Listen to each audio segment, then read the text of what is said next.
Hello and welcome to the West Trade Reviews West End series, interview series. Today we have the author Roger Topp to discuss his story Or Sex or Laundry, which will be featured in the spring 2022 edition of the West Trade Review in print.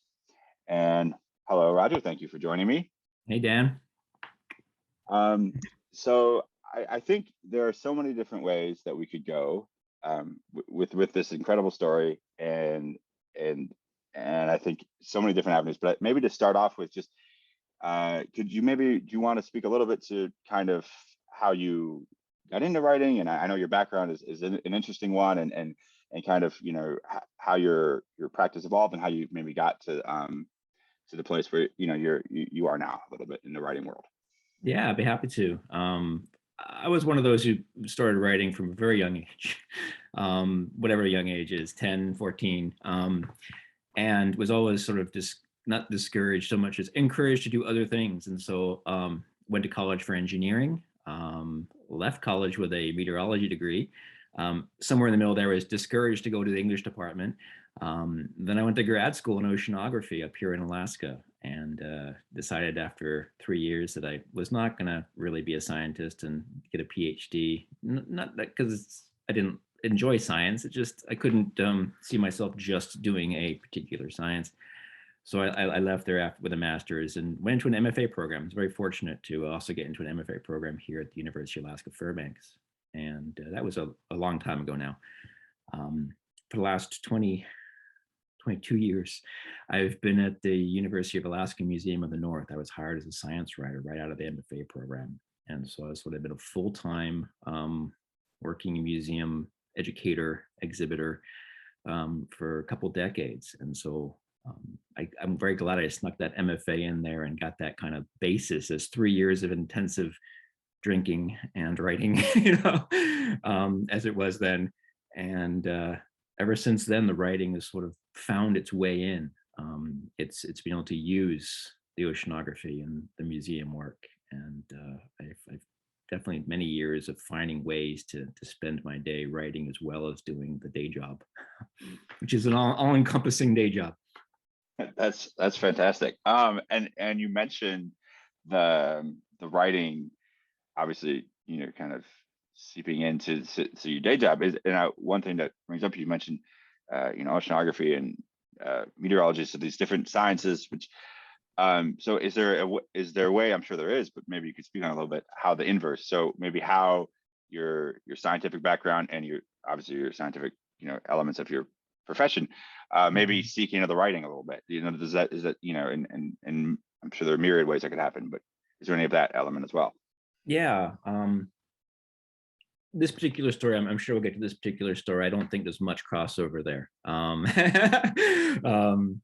just because of the nature of the story and that. But I am, for the last couple months, I've been redrafting a novel in progress that I wrote much of last June, July, when I was off contract for the museum.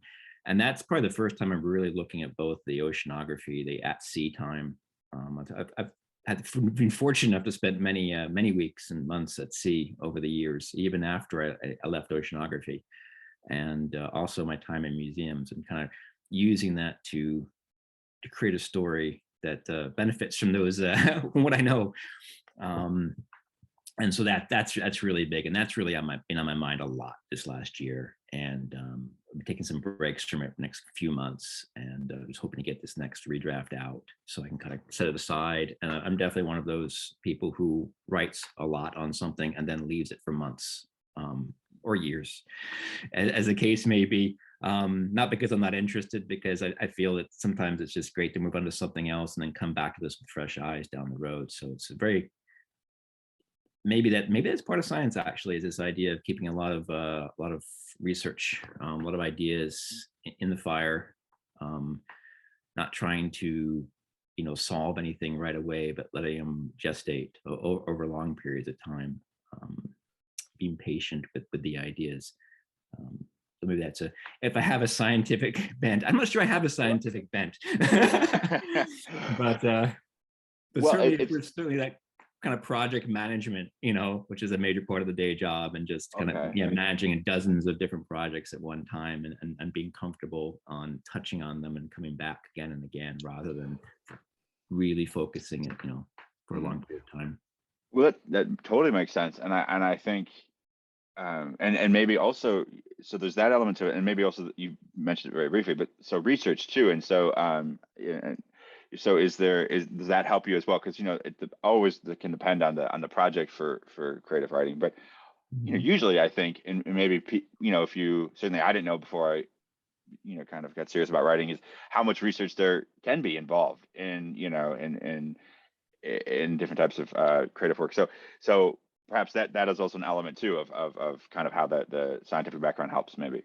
Enjoying the research, and different types of research. I have for that, this particular novel, research in whaleboats suddenly became a part of it, even though it's not a major piece of the novel. I just feel I had to kind of really get into the design and of whaleboats, and where they were made, and how widely they were used, and where they pop up in literature. And then also Vermeer, who is not an artist I'm particularly fond of. I appreciate the masterpiece, that the few masterpieces he did, 37 works total.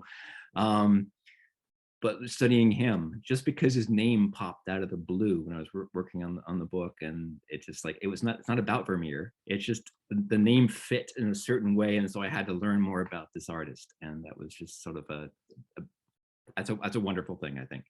Well, that's fantastic. I mean, I think we'll have to maybe interview you about that novel, which sounds pretty interesting once that is out.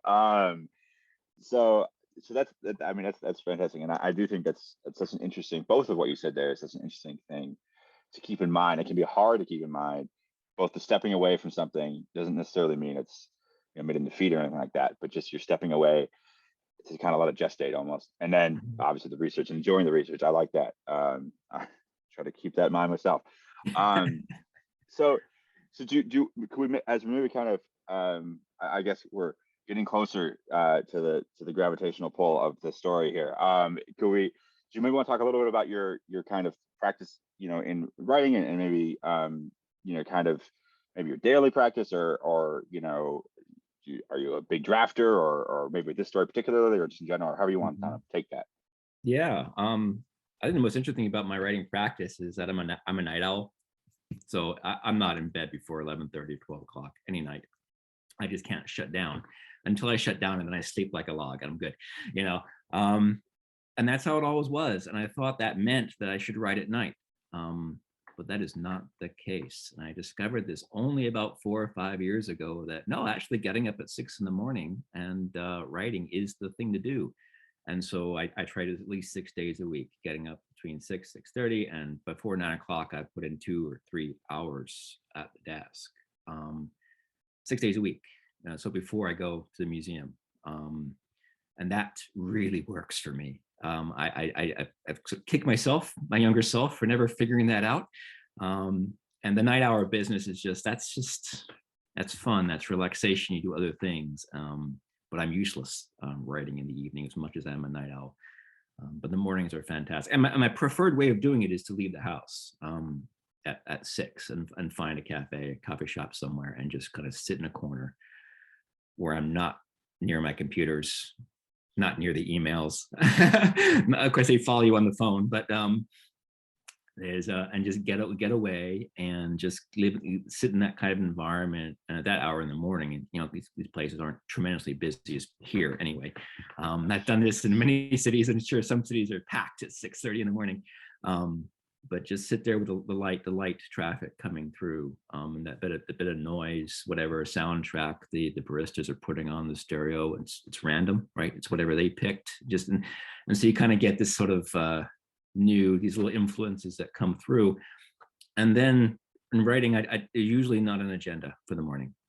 It is whatever needs to be written, and just start the pen going. And it's all longhand too, in a notebook. And it just putting stuff on paper at that point. And usually if I give myself 2 or 3 hours, I am loath to leave at that point and get on with my day. But at least you feel good that you had a good start to the day. So yeah, I only figured that out only in the last 5, 6 years maybe. Okay. But that's Wow. revelation for me.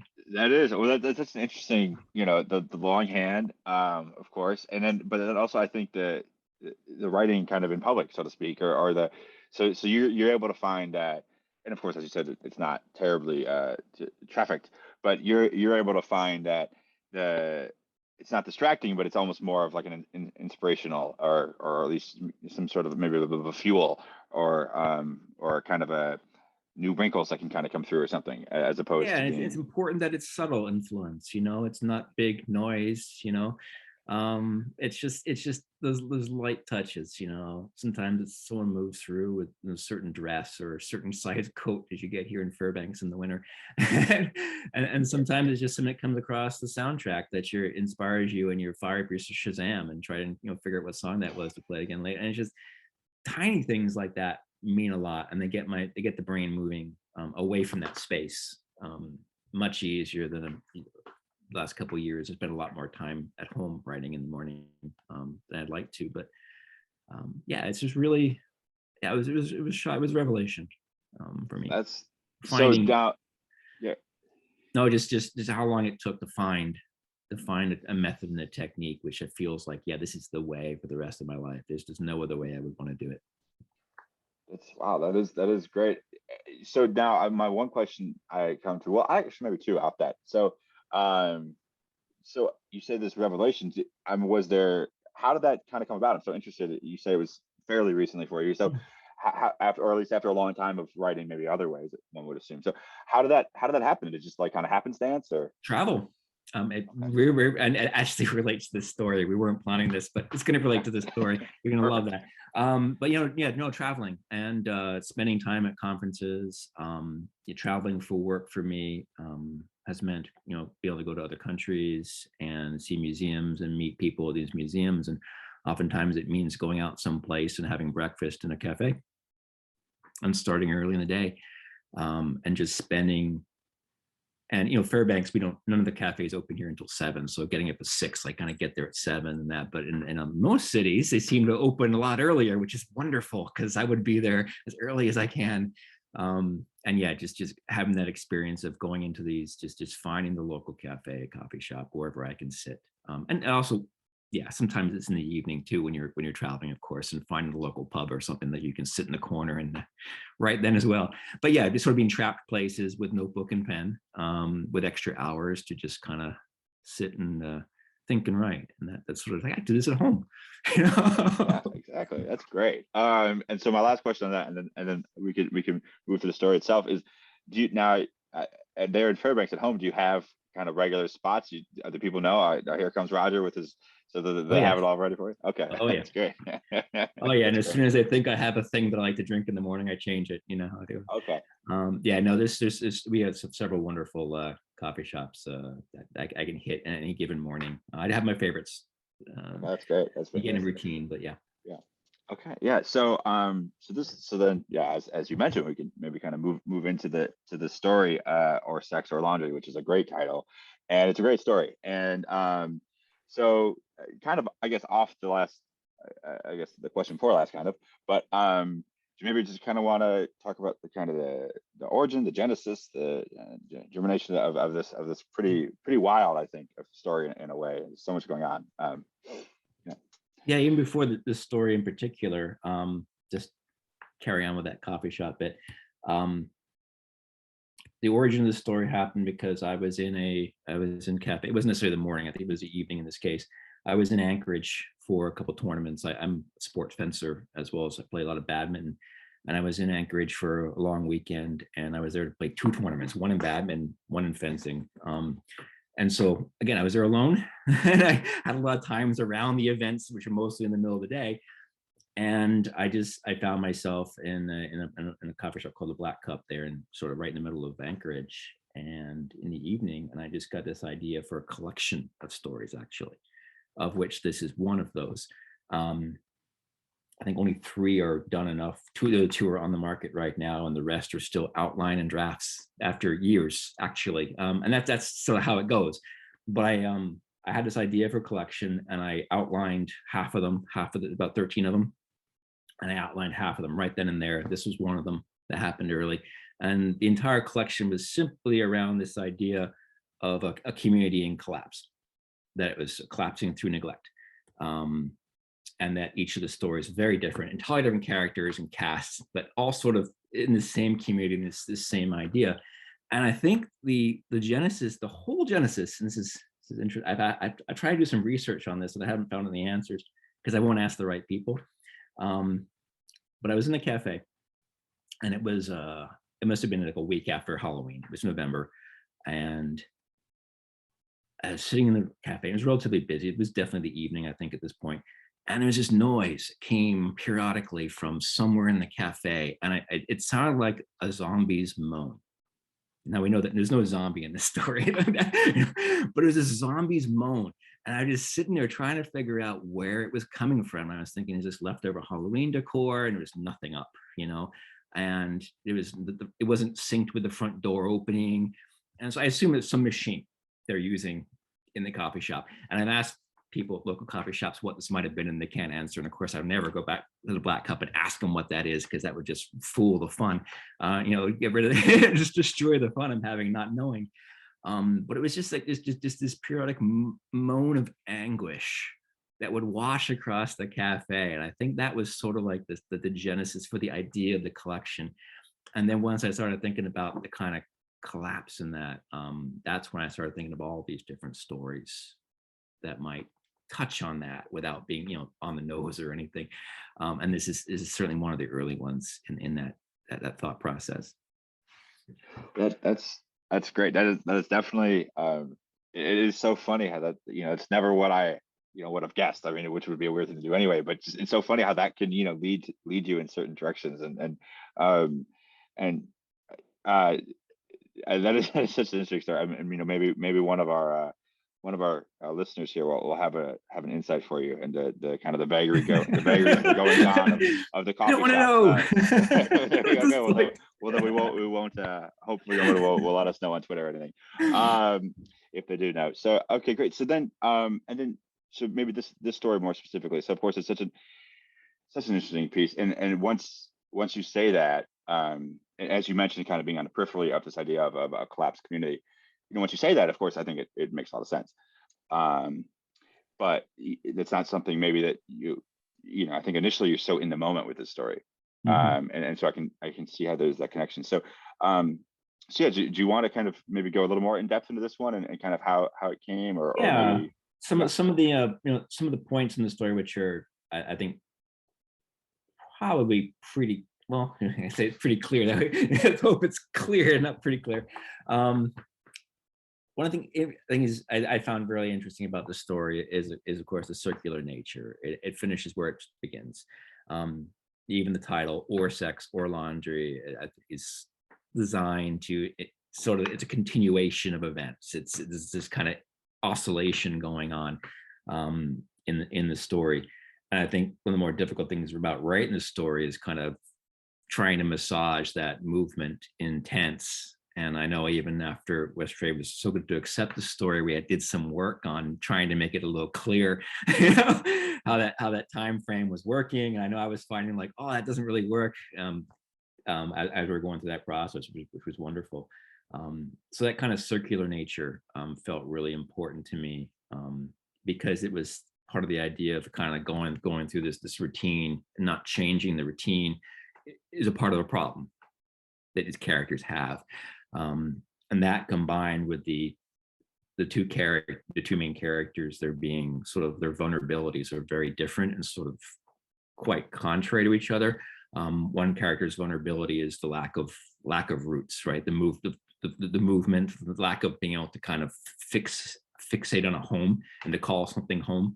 And the other characters is that weakness, of course, is actually putting roots in, and now feeling like that may have been a mistake in a particular place. And so that the conflict and what they're not telling each other there seemed really important about the story. That, and of course, I think the story is filled with a lot of anecdotes, things that may have actually happened to different people over time. I certainly lived through a period as a student where I did a lot of house sitting. And the working title for the piece was, it's just in my notebook, it's just house sitters, circled. That's how I knew what pages I was working on this story, right? Because it's a story about a pair of house sitters. And so, yeah, I definitely probably pulled from a lot of that culture from many years ago in writing. Yeah. Okay. Yeah, that was my next kind of question is how much of this, because it does feel like a story that is very, like I said, I mean, I think more so maybe than most is focused on, kind of the immediate and these details and these moments. And so yeah, so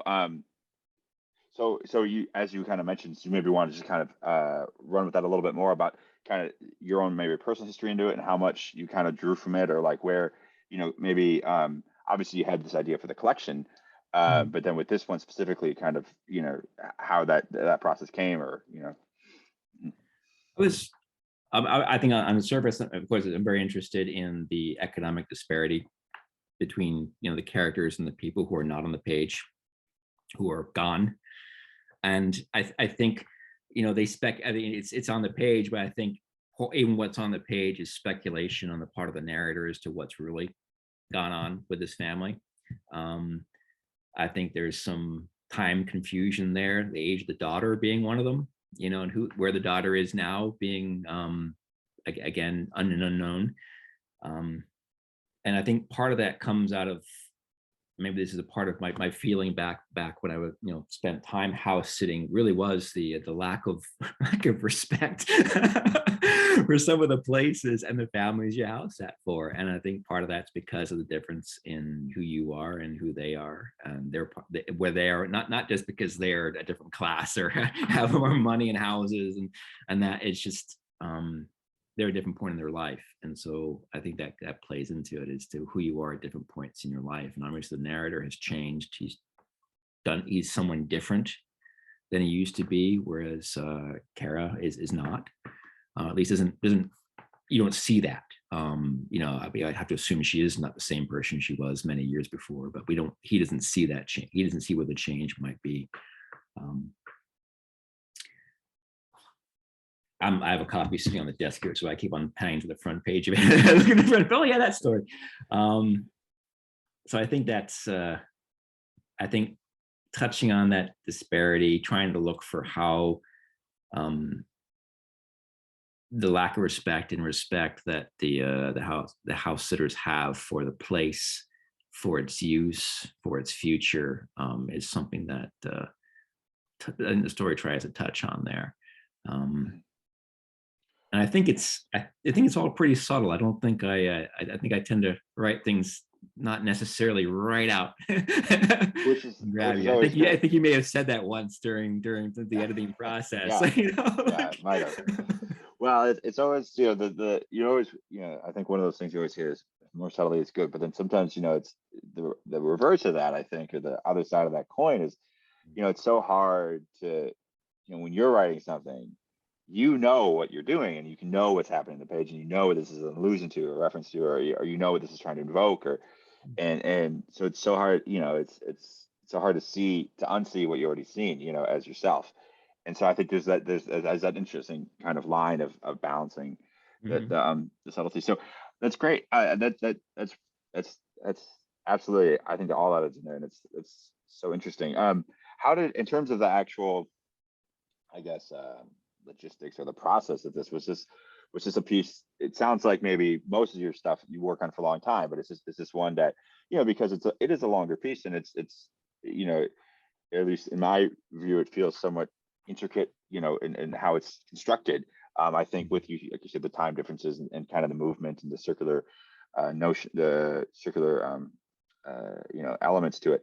So was it more of a difficult? Was it like a really heavily drafted piece, or did you had that gestation period for it, or kind of how did that come? I think this is at 4,000 words. This is probably a short piece for me. I tend to write longer. I tend to think make things difficult for myself, make them more complicated than they need to be, and then subtract. I think I was telling my wife just the other week that the novel Ring Redrafted is 120,000 words, and I need 50,000 more, and then I'll have to subtract 70,000. You know? And that's just how, and that's part of the process. And the difficult thing in this story was the amount of fun that I wanted to get in there. That felt fun. Not all stories, I think, have as much kind of just fun elements where it's the dog coming up the stairs or the laundry episode. And I felt I probably felt a lot of that was a little too precious and wanted to find ways to make it work. And so I think I had to work on the story for a long time so that it really did fit. And I wasn't just saying, yeah, it doesn't go there, and taking chunks out. And that probably took some time. I think in terms of the characters and the dialogue and the flow between them, this was a very, very comfortable write. It fit for me. I was never worried about what the characters were doing or why they were doing it. The motivations were all pretty clear in my head, at least. It was more a matter about trying to get some of those maybe more comic elements, trying to find ways to keep them.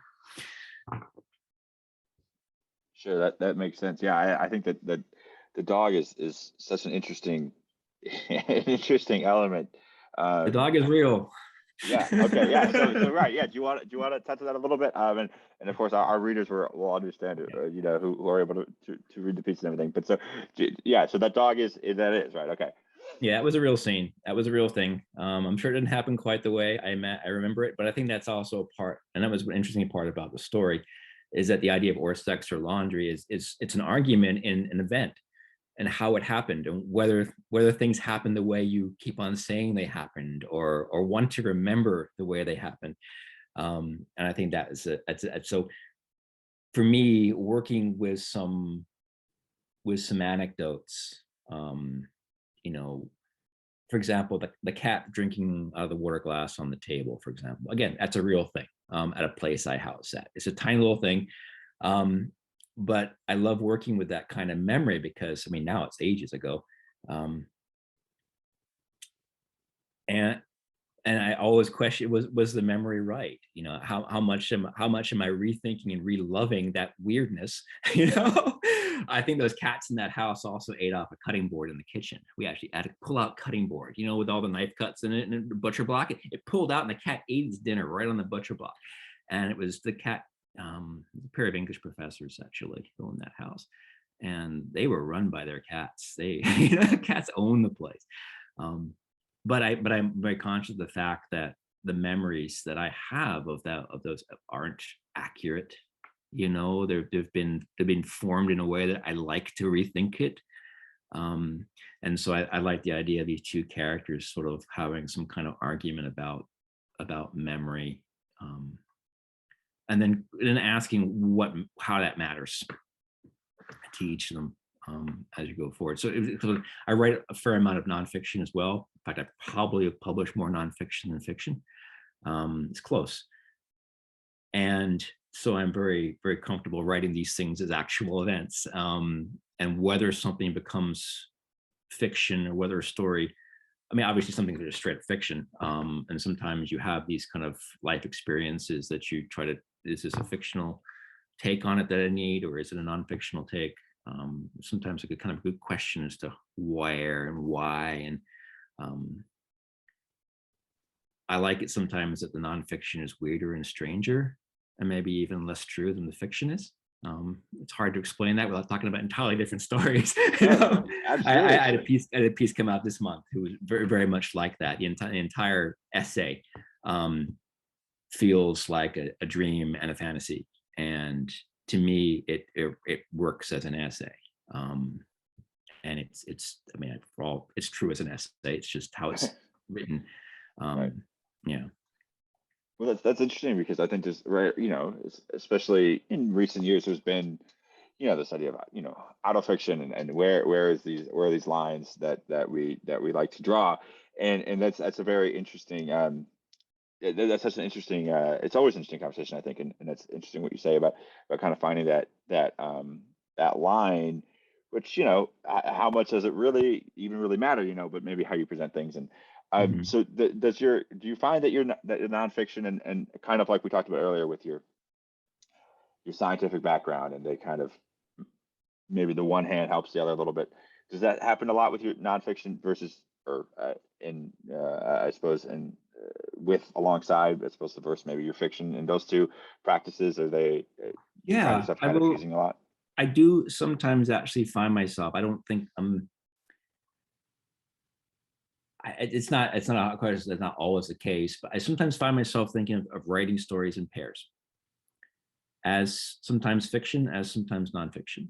And this is not means the same topic written in two different genres, or here's the nonfiction version and the fiction version. It's more like the stories kind of work together. Here are real events, here's real influences, here's time aboard a ship, and events aboard a ship on a certain cruise in the Arctic or Caribbean or somewhere.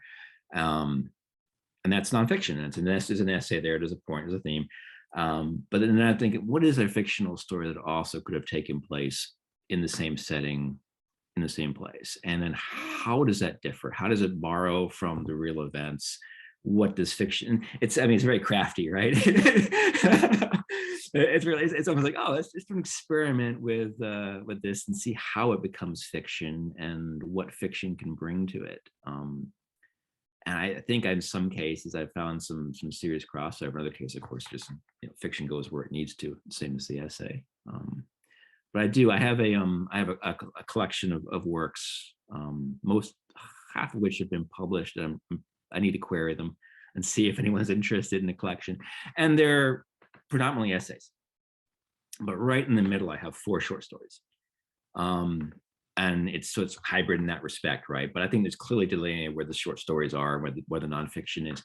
But I feel that those particular stories work really interestingly with the general nonfiction memoir nature of the manuscript. And I That's thought so, about it. Yeah.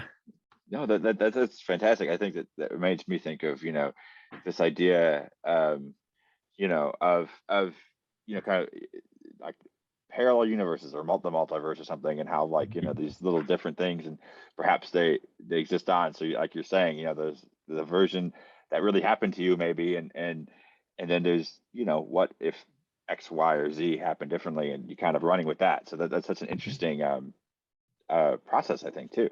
I think part of certainly my process is to see if something fits, especially if it seemed like it's risky. I just see that carries over into museum world too, with exhibits and that. Like, what weird thing can we do here that will just jar people, wake them up a second without injuring anybody?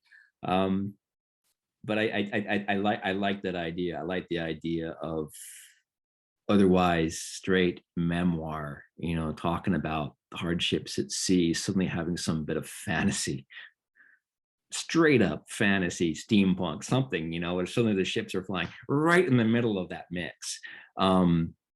Seeing if it works, finding a way for it to work.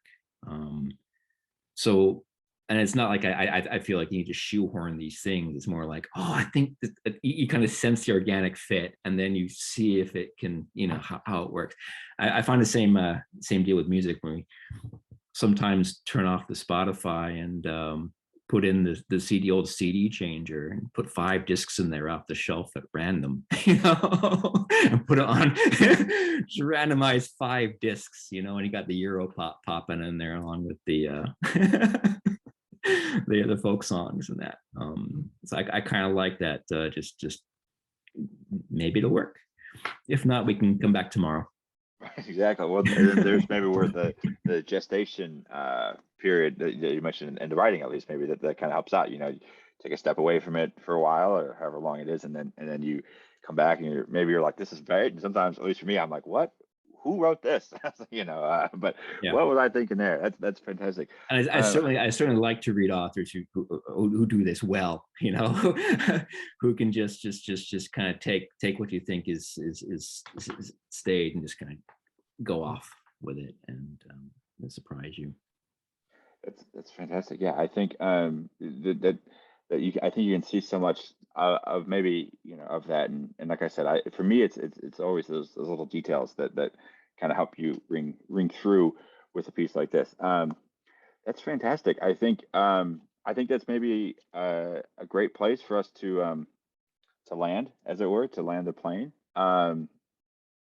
I I think this is a really fascinating story, and I remember, and as you mentioned, we did work on it together, and so I hope that everybody who's listening gets a chance to read this story, which is again, Or Sex or Laundry, that comes out in the spring 2022 edition of the West Trade Review in print. And Roger Topp, and thank you so much for joining me.